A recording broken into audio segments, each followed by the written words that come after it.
दोस्तों कल यानी 25 मार्च को चैत्र नवरात्रि का चौथा दिन है। पूज्य गुरुजी अपनी शिव महापुराण की कथा में अक्सर देवी माँ के कुष्मांडा स्वरूप का वर्णन करते हैं और नवरात्रि का ये चौथा दिन माँ कुष्मांडा देवी को ही समर्पित होता है। गुरुजी ने कहा कि आपको सिर्फ साबुत धनिया के 3 दानों से माँ कुष्मांडा देवी की बहुत ही सुंदर पूजन प्रार्थना करनी है। माँ कुष्मांडा देवी का ये उपाय आपके समस्त कष्टों को समाप्त करके सुख संपत्ति और वैभव की प्राप्ति करवाता है। तो चलिए जानते हैं क्या है वो खास उपाय। देखिए पूज्य गुरुजी कहते हैं कि ये उपाय आपकी धन से जुड़ी हुई समस्याओं को खत्म करता है। नवरात्रि के दिनों में किया गया ये उपाय माता रानी को अतिशीघ्र प्रसन्न करता है। शास्त्रों के अनुसार माँ कुष्मांडा देवी को तेज ओज की देवी के प्रतीक के रूप में जाना जाता है। माँ कुष्मांडा देवी के मातृ स्वरूप के दर्शन पूजन से न सिर्फ रोग शोक का हरण होता है बल्कि धन और बल की भी प्राप्ति होती है। इसलिए नवरात्रि के चौथे दिन माता रानी की विशेष कृपा प्राप्त करने के लिए आप लोगों को भी माँ कुष्मांडा देवी की पूजन प्रार्थना जरूर करनी चाहिए।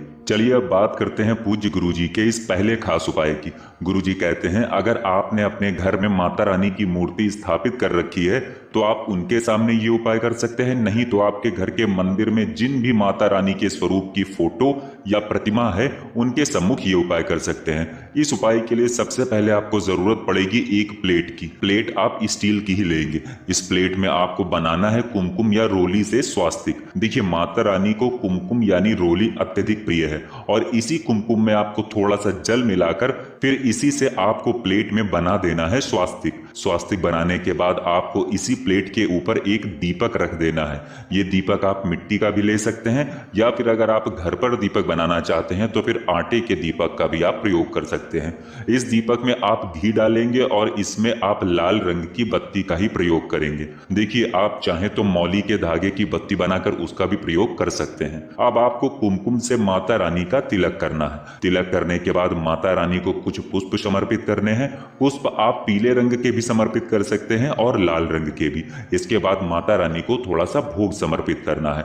आप कोई भी मिठाई या कुछ मखाने या अगर आपके पास कुछ ना हो तो आप मिश्री या शक्कर का भोग भी माता रानी को लगा सकते हैं। अब इस उपाय को ध्यान से समझिए। देखिए इतना करने के बाद अब आपको 3 साबुत धनिया लेना है और 3 लाल मसूर लेना है। सामने आप स्क्रीन पर देख पा रहे होंगे ये होता है साबुत धनिया और कुछ इस प्रकार का दिखता है लाल मसूर। ये दोनों सामग्री हमें हमारे किचन से ही प्राप्त हो जाएगी और इसी का हमें उपयोग करना है। देखिए ये उपाय हमें उस व्यक्ति पर करना है जो व्यक्ति पैसा कमाता है। मान लीजिए आपके घर में आपके पिताजी या आपके पति या आपके भाई या जो भी व्यक्ति घर में कमाने वाला है उस व्यक्ति पर ही आपको ये उपाय करना है। अब अगर आपके घर में पति और पत्नी दोनों ही कमाते हैं तो फिर आप जिसके ऊपर चाहें ये उपाय कर सकते हैं। देखिए माँ कुष्मांडा देवी को हरा रंग अत्यधिक प्रिय है, इसलिए आपने जो 3 साबुत धनिये लिए हैं ये आपको उसी व्यक्ति के ऊपर से 21 बार उतार लेना है। आपको अपने दाहिने हाथ यानी राइट हैंड में ये 3 साबुत धनिया लेकर